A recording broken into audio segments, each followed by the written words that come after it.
It's actually looking historically back at home ownership and land ownership. It was what separated those who are prosperous to those who were effectively slaves or serfs, they called them in Europe. The ones who found themselves with no homes were the so-called serfs, who just worked for a paycheck on someone else's land, and they were bound to that land even they couldn't leave it. And the entire difference was who owned the land and who didn't. Hello, this is Martin from Gemini Walk and Talk, and I'm in a beautiful neighborhood in Seattle called Mount Baker, which was recently designated as a historic neighborhood because of its beautiful homes here, gorgeous craftsmen and other styles. And this is a good place for me to talk about a big topic, which is real estate. And I'll approach it from several angles, but I'll tell you what the meaning of real estate is. Is it a good investment? Should you buy it? Why is it so hard to buy real estate now? And why, to me, it actually is imperative that you own a home as part of the asset classes that you own in your portfolio. So I'll be walking through here. Often the camera will be forward so you get to see the nice environment I'm in. And then I'll talk about real estate and tell you what I think about it. So the first thing to say is that here in the USA, historic means 100 years or so, but I am next to the lake in Seattle, Lake Washington, and a lot of the early settlers built amazing homes near the lake. So on this side over there is the Lake Washington, you are looking at it. Behind there are the mountains, the Cascade Mountains, and you get the sunrise, and people build gorgeous homes with lake views. They're large as well, and they're very expensive, something like $4 or $5 million easily. Some of them, if they're smaller with no view, may drop to like $2 million if you're lucky. Very hard to buy, very coveted, and very gorgeous. So it brings me to the topic of real estate. As you heard me say, these people, a lot of them built here over 100 years ago. And when they came here, they were early settlers coming in a place which was quite underdeveloped for the time. And by buying these big estates and homes and keeping them in their family estate, they were able to be well off. And it's really hard to buy these homes now. You talk about old money, which is also funny when you talk about American timelines. That also means 100 years in this case. But most of these homes stay within the family. And if you come with nothing to America, it's very hard to obtain one of these homes. And so why are we in this situation? You have seen what happened with housing affordability just in the last few years. And I would argue now housing is very out of touch for the average person to own. And that has very interesting implications. So I'm going to start first talking about how, a home went from what it is, a home. It's a place to live. It's where you raise your children. It's where you grow old. It's your shelter in the world. It's the place that you call your own that gives you comfort and security. However, that changed in recent decades, and housing became like a major sector of the economy. It was seen by the governments of the world as a source of economic growth. And it was also financialized. It was made into investment. And not just that, but there are investments on top of the housing. So there's the mortgage itself, there are mortgage securities, and on top of that is just like an abstract layer of financial tools which now exist on top of housing. And the reason this happened actually has roots in the Great Depression, when the government was trying to recover the economic activity from the Great Depression. They passed a number of laws which actually pushed things in this direction. Here you can hear noise. I'll show you, they're building a huge new house. Let me turn the camera. You can see here now, here's a giant modern house. So I'm not very sure if I'm in the borders of the historic district, if this kind of house is being built and what exactly are the rules. But you see this house is built here, and on this side is the lake and the mountains. So from that top floor that they're building a big deck, that will be visible, the view. and probably why they're investing all this money into it. This is gonna be a multi-million-dollar project that you're seeing here. And I've been watching them work on it when I visit here. And walking through, you can see these houses are beautiful, and I'll keep the camera forward for a bit. But back to the topic of now how housing actually changed from its traditional role to a financial instrument, to an investment, to many people flipping them and using housing as a get-rich quick scheme and stuff like that. There also is the whole angle of buying properties and making them into Airbnbs. And some people bought up to 10, 20 of them, became millionaires just in the last few years when Airbnb was very hot. I'll talk about how that is basically bottoming and crashing right now. And why did this happen? Like I said, during the Great Depression, they tried a number of things to counter what was happening during the Depression. And what did happen was related to housing and people losing their homes and being afraid. Many of them became homeless during the Great Depression. If you want a detailed account of all this, I recommend a book called Escaping the Housing Trap by Strong Towns. I think his name is Charles Marohn, the writer. And altogether you can read all of the books by Strong Towns.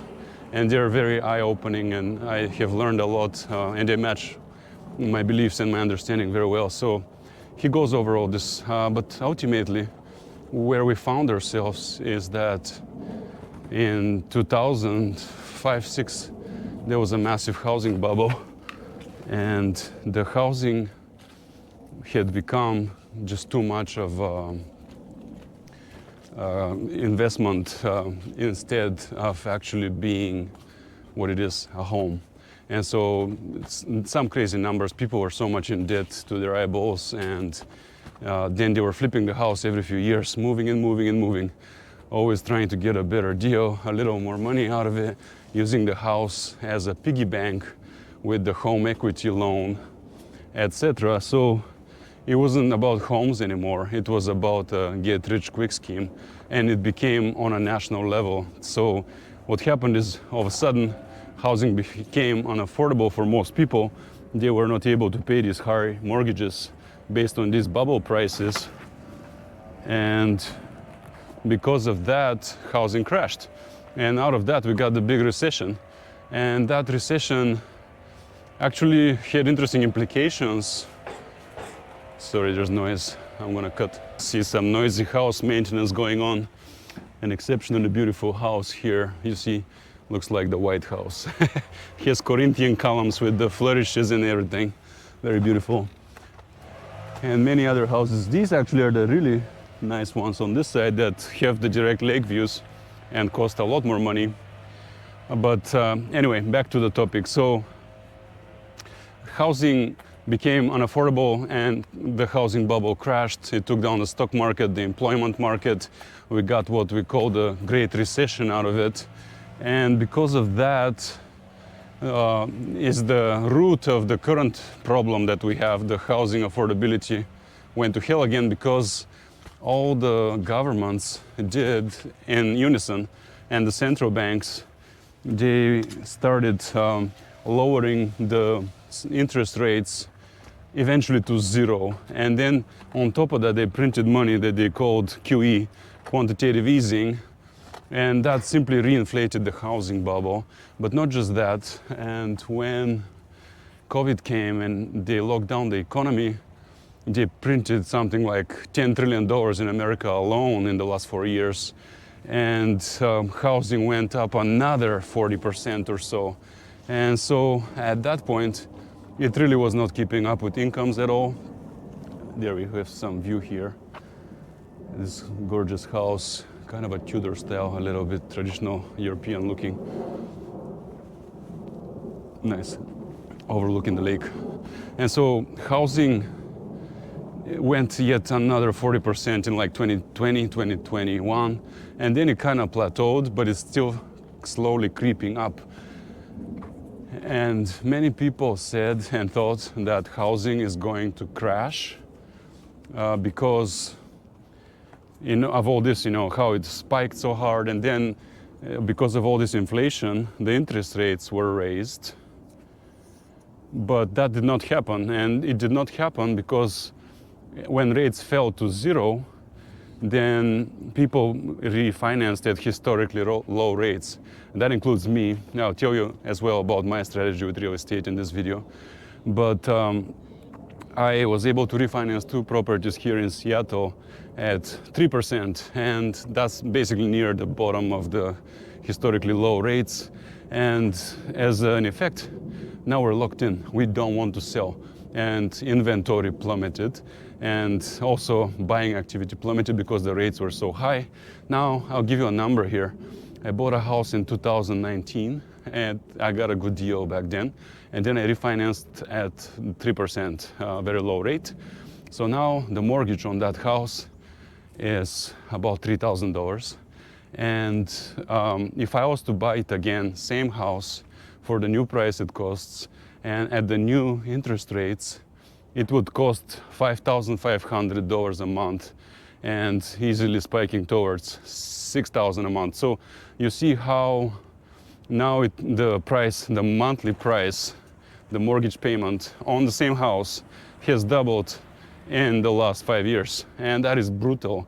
If you were out of the housing market, if you were young, and you're trying to build wealth, you're trying to have a home, you're trying to retire eventually, that is extremely punishing. That just bites off $3,000 a month from your budget. And as that compounds, you're talking, simple addition first makes it $36,000 a year. And then if you were to invest $36,000 a year, if it compounds at the average S&P rate, that would be something like 15% last I looked. So you're losing that much money year after year, and it compounds and compounds. Eventually, we're talking about missing millions of dollars of equity in your old age, simply because you didn't buy in 2019 or 20, but you bought in 2023 or 4 instead. And by the look of it, housing is really not going to go down. They've already started lowering the rates, and there's massive money on the sidelines that has been waiting for rates to drop. And because of that, the housing affordability is at all-time lows in the USA. So now it cuts into a very precious idea for Americans, and that is the so-called American dream is actually built on home ownership. It's built on being able to afford a home in this country. And this goes back to the history of both the USA and Europe, because Europe is the so-called old continent, and over there, the real estate, basically the land, has been taken for so long. And it's actually very difficult to afford a home in Europe, but it got especially difficult during the Middle Ages and on. And that is actually what propelled a lot of the exploration of the Americas and eventually making the USA. And when the USA was made, there was basically a bonanza. There was a gold rush, but for land. So many people came here to look for an ability to actually work and buy land. That including indentured servitude, where people famously from Germany, but other places too, would come here, work as a serf effectively for 7 years on someone else's land. Then they become free and they're able to get their own land. And so that seemed a lot more attractive to many Europeans than what they were experiencing in Europe. And because of that, the idea of home ownership, of land ownership, is very ingrained in the mind and culture of Americans. And when something like this happens currently, when housing and owning it in particular becomes out of reach, that has really bad implications on society and on the culture. So because of that, we find ourselves in a bothersome situation right now in America, where one of the main tenets of well-being economically and so on in America, and one of the cultural pillars of Americans, is gone. And so what does that mean? Well, it means a lot of things, but for young people, it means just that they cannot be as wealthy as their parents and grandparents even. So the boomer generation got the best of it. They were able to experience It's the so-called post-war boom after World War. When the war ended, all the markets reopened, global economy started reconnecting, and the suburbs were being created when a lot of the development and the cars became widely accepted. So when that happened, there was indeed economic growth. GDP rose, bank accounts rose, and incomes rose. And the boomer generation was able to buy rather cheap housing. They had problems too in the 70s and 80s with inflation, etc. But compared to what they were making and what they were spending, housing was far cheaper for them. And then for Gen X, it was even more cheap. If you were to buy in the 90s and 2000s and even early 2010s, when it bottomed out again, you were able to actually get historically low cost on your housing compared to your income. However, like I just described, that quickly reversed, and especially the younger millennial generations and the Zoomers are right now in this position where they cannot afford housing. They can't even dream of it if they have certain jobs.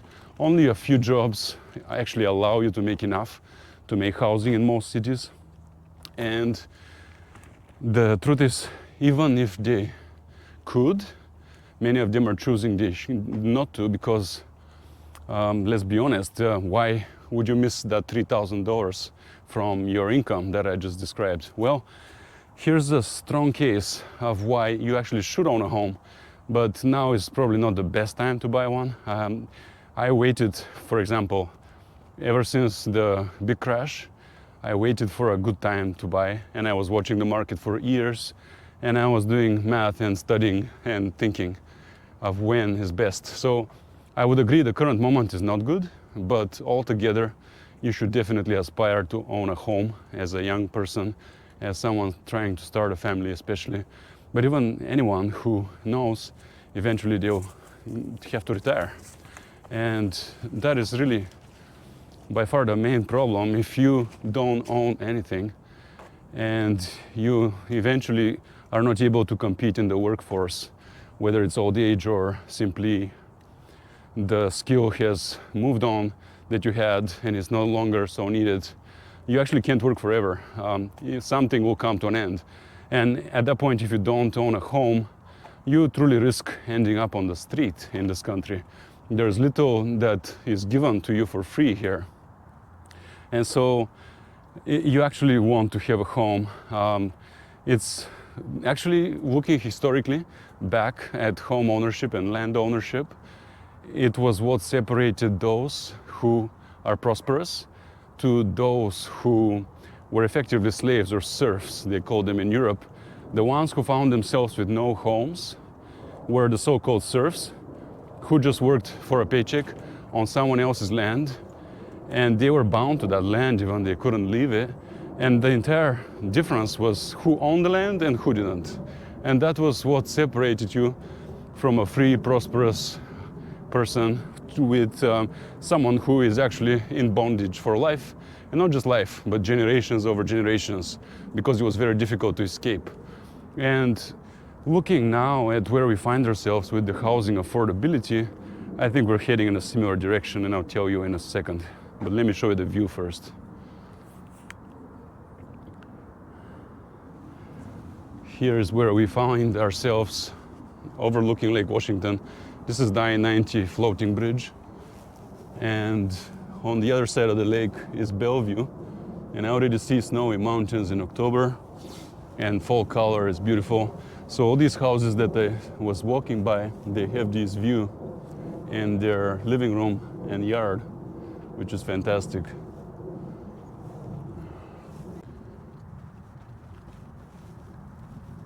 This is the view I was showing you, and against it, no surprise, there's some really beautiful homes you'll see here. There's one coming here. I think that's a Tudor, but just kind of traditional European, medieval looking home, I call it. On this side is something more akin to a French villa, and that exists too here in Seattle. And as you walk these streets, you see more and more of this, and it's good. I would love any of these homes. I could, if I aspired to get one, but that would mean I have to work super hard for the rest of my life just to have that home. And I have other priorities as well. So I'm only aspiring to ever have these homes. If I just make it big from some endeavor, then I'll come and buy one. But at the moment, that is not the plan. I'm living more frugally in a townhome at the moment. But even that townhome, you know, is valued at $1 million at this point, so it's not like cheap or something like that. But back to the story, the people who did not own land historically found themselves in servitude and did not own a home. And now you wonder, where is the future? Where are we going with this record low housing affordability, which is not really looking like it's going to crack? You know, the market is actually okay, it's not faltering, and therefore the prices are still high and we don't see relief. And the crazy part is we just had 0.5% interest rate cut from the central bank, the Fed, and that did nothing. The mortgage rates actually stayed the same at 7%. Again, -3. You are paying so much more money and you're building equity so much more slowly if that is your loan compared to what I got just a few years ago. And it's brutal. So with that kind of situation, what is the future? Well, we can easily see how we can actually enter a period of our time and history when, again, whether you own a home becomes a big dividing line between who is prosperous and who isn't. Because if you do the math, I look at what it would cost if I was to rent my house on this market at the moment, and it would be something like $4,000 looking at similar rents. And that's already $1,000 more than I'm paying, and that's only just a few years after. Now, average inflation for the last 40 years was something like 2%, but housing inflation exceeds that. Housing inflation exceeds that 2%, it's much more than that. And we have now exceeded the average by a lot. So we're talking, you see the growth in housing prices for the last 4 years. Now it's growing much faster, the rental, the housing costs. And so it is easy to see how that $4,000 rent, which now it costs renting my house, will be soon $10,000 in probably 5 years or 6.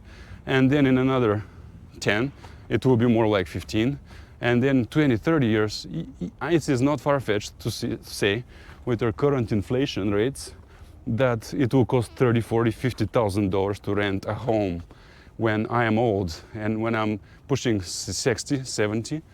What if rents are $30,000? What if they're $40,000, $50,000? And I'm having to leave work. How am I going to live? And every one of us in our generation has to ask ourselves this question, because this is what you're looking at realistically for the rest of your life. And how can you stop working? How can you retire when you are looking at such housing costs? There's an actual really high chance that you end up unemployed or homeless, but both. You know, if you lose your job, that's it. You cannot pay these costs. But if you own your home, you simply live there and you have to secure food and bills. That's a very different situation when you have ever increasing housing costs. So again, that who owns outright and who has a giant loan or giant rent in the future will be a serious dividing line between those that are well-to-do and those who actually are in sort of a servitude, because it is indeed servitude to be working your whole waking life and to not be able to ever get ahead. That is what exactly the indentured servitude and the serfdom of the Middle Ages were. And so you see here how we can actually easily become mired in the same kind of situation. And indeed, historically, housing was actually not easy to obtain, and it was everyone's aspiration to create a home, to be able to have an estate, to begin amassing estate for their family. And it was always known that you will be passing that for generations and on as inheritance, so that your children and their children, your whole family line, will indeed not fall into servitude and poverty. And this is probably where things are going, I have to tell you. And this is why it's imperative that even though it's hard now to buy a home, it is still imperative that you make it happen at the right time, at the right price, but that you make it work, because otherwise you are subjecting yourself and your children to a great risk of poverty and bondage. And I don't see how exactly it will be alleviated, to be perfectly honest with you, because for all the problems the USA is having, the USA still have among the most, if not the very best, housing affordability in the world. It has, at least historically, and the USA has the most square footage per capita in the world. Therefore, we still have it good. You have to appreciate that and try your best to get in. Otherwise, like I said, you're looking at a grim future. And you can see such future around the world, in different places in the world, where they have been settled for much longer.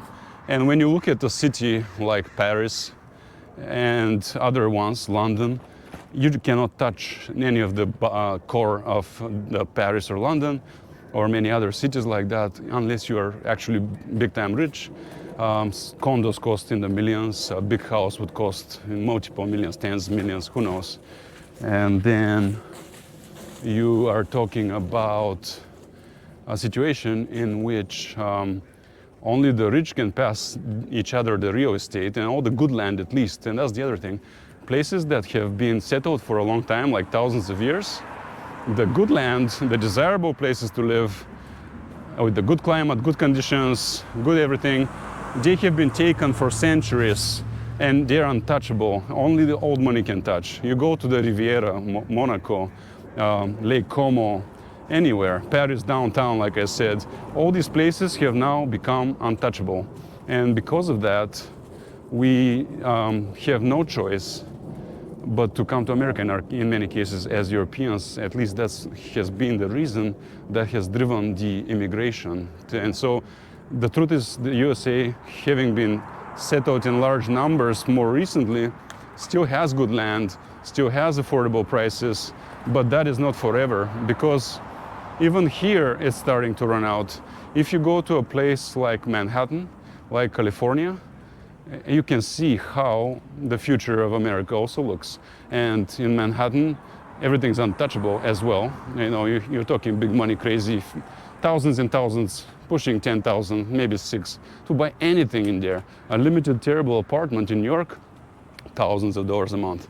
In California, and that state is very large, but if you want to own or live in any of the good parts, which are near the sea, they have the balmy climate, the beautiful views, again, all taken by very rich people.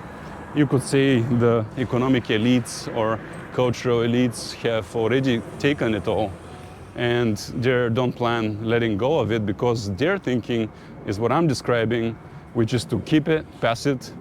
It is actually a sham to be sold the idea to the middle class that you need to liquidate everything each generation, like the boomers were led to believe, and that you will actually prosper, because could be a generation from now, and it's already happening, the new generation actually cannot afford homes. And so the fact that boomers are looking at liquidating theirs and not giving a home to their children, at least on time, when they have to have a family and everything, is what is going to make all the difference. So the so-called middle class, but it really is a poor mindset that, oh yeah, you in one generation you'll go to work as a wage worker, and then you will be then able to buy a home, and then you will live a good life, and then you will basically liquidate everything and go into a retirement home. That is a mirage, because it only ever existed in the last few decades, and it's already slipping away. And therefore, unless you're thinking the other way, you will not be able to secure a good living for your children. You will not be able to make sure they escape servitude.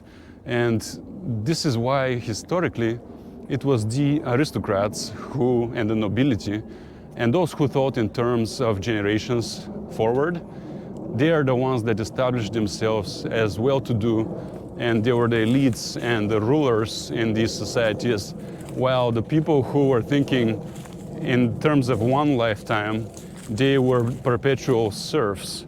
And that is not what I want for my kids. And there's an entire angle about family that has to do with homes, which is what I'm going to talk about next. Hi, I'm back. I woke up the baby because I was getting too passionate about vlogging, and he woke up, so I had to actually stop vlogging and push him, and he fell back asleep. But that brings me to the next part of this video, which has to do with family and children. Here's my new baby Leo. He is sleeping and I'm walking him, and that's how I'm doing my vlogs right now. And I am in this beautiful neighborhood still. Very nice housing here, very nice stuff. And you know, if I lived in any of these houses, I would be quite proud and happy that I've been able to provide that kind of life and upbringing to my children. And this is what I want to get into next, is that a home is not simply a number, how much you pay rent, how much you are able to live for. It's not simply lying in bed, you know. Maybe when you're single, and here's the thing, if you are single, things are so much more easy. If you're single, make your money, you live any way you want. If you don't plan to have a family, all these decisions are so much easier. All that is so much more easy. But when it comes to having children, is when you actually want to start being strategic and careful about these things. So the truth is that in America at least, if you don't own a home, you actually don't have access to the good homes, because when you look at the market, when you look at the average rents, the rent is actually based on something like the average two-room apartment, which you, as someone without children, can probably live comfortably in, but not lavishly. And rents for bigger places or nicer places, or ones that you actually would rather live in, are much, much more expensive. Any of these homes here, if they ever go for rent, which is very rare, you will see them between $6,000 and $12,000, if that. Sometimes 20 is crazy. So if you wanted this lifestyle, you're talking simply throwing away that much money at your rent. And in the end, there's nothing left. So you can't retire in that home or anything like that.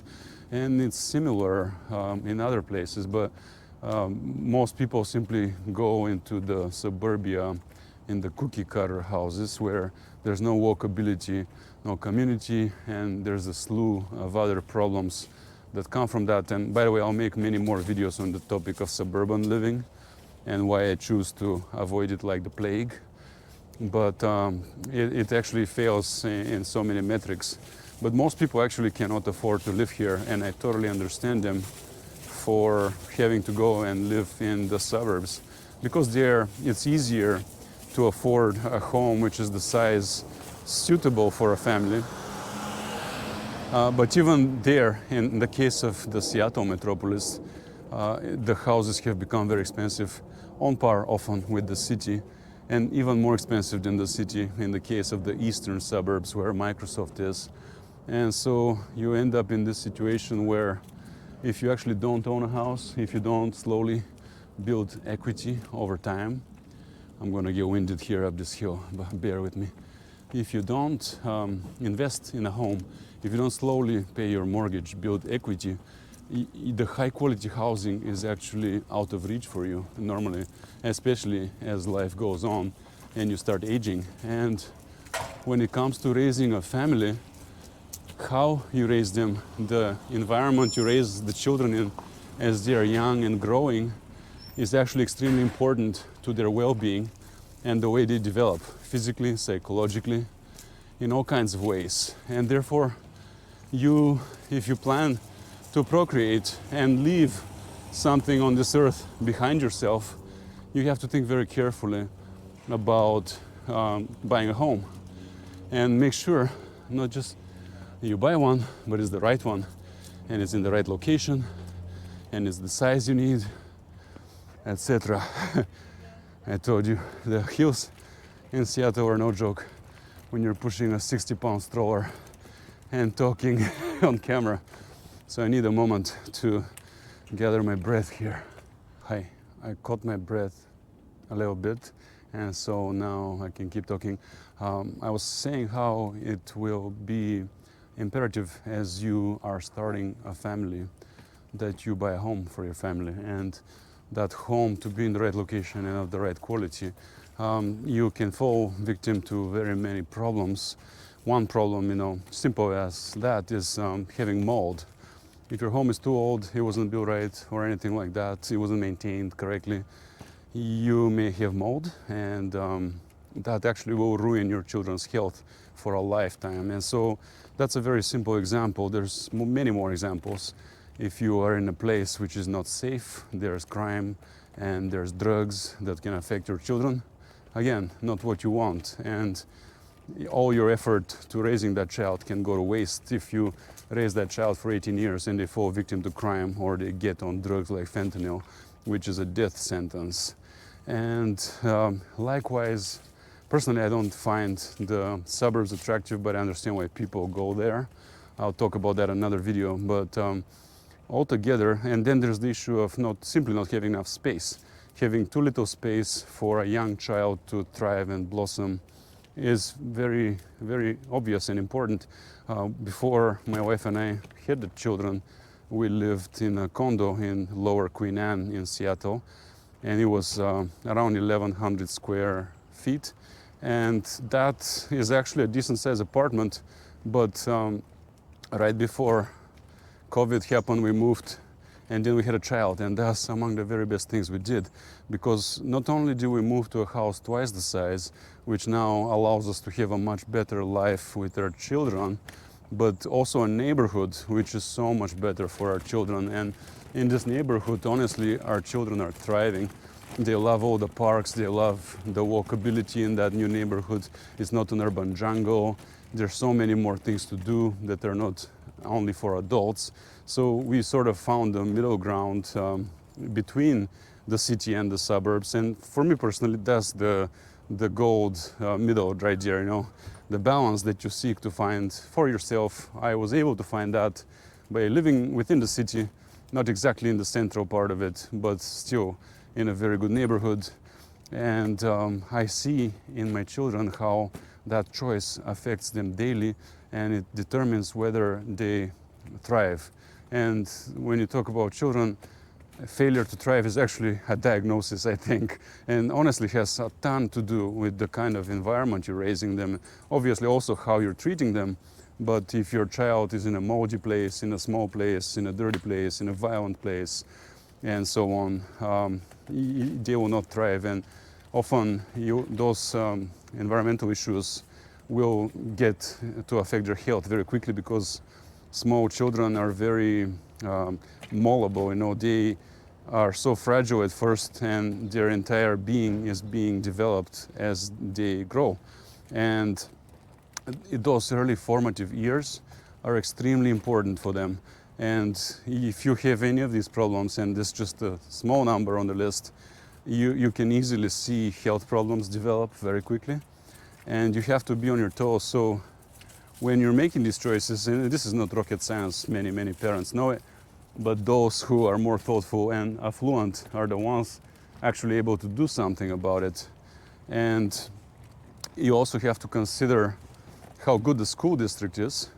If, again, many people are aspiring to live in certain neighborhoods simply because the school districts are better. Otherwise, they're actually diminishing their children's chances to do well in life. And the trick is that you have to have an address in a certain school district, and if you cannot afford to buy there, you can rent if you want your child to go in that school district, which means that, again, you're not building equity and you're not really leaving a home behind for your children to live anywhere when they grow up, and they may not be able to live there in the end. So that's a major topic as well. The intersection between education and housing is actually very important when it comes to quality and your child's maximum potential in life. And here's another topic, and I learned this when I went to Santa Barbara recently, and that's a place which has sort of become like a poster child of America's extreme spike in housing prices, because I talked to a woman there, and she was a grandmother, and there were 3 or 4 generations of them in their family living in Santa Barbara. And she told me simply from 2008 or 10 or so, when the housing prices crashed, until when we went there about a year and a half ago or 2, I think it's 2 by now. And so houses went from 300,000-400,000 to 3 million. So she is a fisherman with her husband, and that family of fishermen traditionally, they went into Santa Barbara, they made a living, and they were able to afford a home in Santa Barbara. But there is no way on earth a fisherman can actually afford to go into Santa Barbara right now. Yet that family of fishermen, she told me, they bought 3 homes in the crash in 2008 or so, and they bought them for $300,000 to $400,000, and they bought it for their grandchildren at that point. And then they all now cost $3 million each, these homes. So because of that, their children and their grandchildren were all able to stay in Santa Barbara. Otherwise, people with a job like fisherman and any other kind of job truly that is not very wealthy, now you have really hard time buying anything in Santa Barbara. But that family stayed together now. That grandma can now see her grandchildren. That's huge, because if you do it the other way, where you do the middle class thing, you always go into the new suburban subdivision, you buy over there, and now, oh wait, houses are so much more expensive now. This house appreciated, I can go to another cheaper place that's like 4 hours away because I get a better deal. I save a little bit. Well, guess what? If you do that, if your children do that, and so on, your grandchildren do that, your whole family scatters. And you, as an old parent or grandpa, are alone. You don't see your parents. Your family does not stay together. It's now scattered, and it's not really a real family. Because if you look back at history again, and it is the families that stayed together, that were cooperating, that were building wealth together, that were able to start businesses and enterprises and estates together. It was these families that became the leaders in society, and more wealthy, more respected, and effectively the nobility and the aristocracy. That's what made the difference. And so you can choose that approach, and you see how your decisions when it comes to housing actually affect that over generations. Now, personally, I really love my children. I'm going to make many videos about family and children and how being a father has changed me and changed my perspective. But I don't want to lose my children. I already moved half the world away from my family for economic reasons. And I know what I have lost. And because of that, I don't want my children to do the same. I don't want to lose them as a parent, and I don't want to lose them or them to lose me. I also don't want to not be able to see my grandchildren one day, and so on. And if I am able to, now that I've secured one home for us, we also have a second one that we're renting. If I can secure one more, that means each of my children can now have a home, and that home can be close to me. They don't have to be pushed out of this area because of housing affordability and for economic reasons. And therefore, my family can stay together. We can all help each other. We can be close and play a major role in our lives. We don't have to be a scattered, broken family, which to me is one of the roots of all the social problems and even economic problems that we are facing now in the world. And as it gets harder to get a house, to become a homeowner, it actually affects our birth rates and how much we procreate. and what kind of future we can give to our children. And for that reason, I don't want my children to have to, move away far, sacrifice, make sure that they're able to afford a home.